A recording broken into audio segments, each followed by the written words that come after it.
Donc je m'appelle Isabelle Guedré, je suis art thérapeute, j'ai été formée en danse-thérapie et ma proposition c'est d'animer des ateliers où j'allie le conte et la danse, aussi bien tout public et aussi dans le cadre d'une association où j'accompagne des femmes qui sont soignées pour un cancer.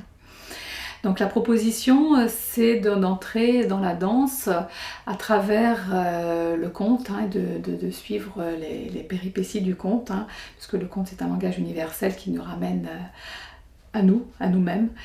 Et donc de vivre ce conte à travers le mouvement et de regarder, d'observer et de voir tous les personnages du conte qui sont en fait des facettes de nous-mêmes. Et dans ces contes, qui sont extraits la plupart du temps du livre Femme qui court avec les loups de Clarissa Pinkola Estés, il y est question de la femme sauvage qui vit de façon instinctuelle. Donc l'instinct, qu'est-ce que c'est ? Ça peut être quelque chose qu'on a bien enfoui, de par l'éducation, où on nous a tellement dit « sois belle et tais-toi », je caricature, mais c'est souvent ça. Donc d'être en contact avec son instinct, c'est d'être en contact avec ce qui est bon pour nous, ce qui est juste pour nous, ce qui peut nous nourrir, c'est savoir dire non à l'autre pour se dire oui à soi. Et c'est à partir de là qu'on peut vraiment incarner qui l'on est dans toute sa souveraineté, et c'est vraiment être en contact avec sa propre force, sa puissance et aussi sa vulnérabilité.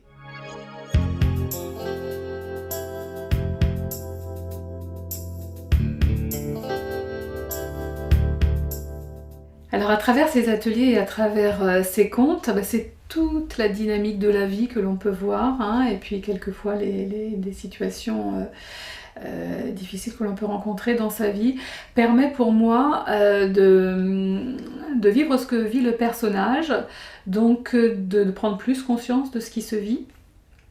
Et puis à partir du moment où on le voit, on peut mettre de la distance, et donc on peut jouer avec ces personnages.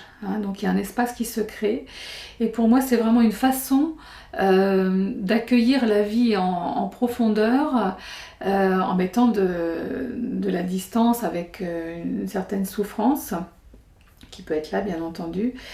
Et c'est vraiment vivre ça comme des expériences et ne plus se sentir victime de la vie, victime des épreuves que l'on peut subir, victime etc. C'est vraiment être responsable et se réapproprier ce que l'on vit.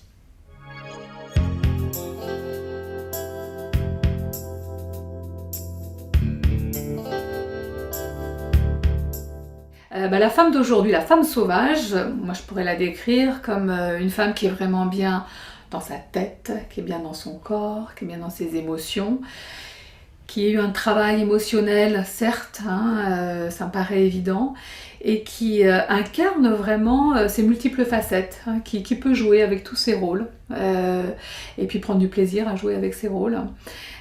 Qui est responsable de ce qu'elle vit et puis qui rayonne avec cette énergie, parce que c'est vraiment de la vitalité, la femme sauvage, c'est être pleinement dans sa vitalité et dans son cœur aussi, dans sa force, dans sa puissance. Alors la femme d'aujourd'hui, c'est ça. Comment pour être la femme de demain ?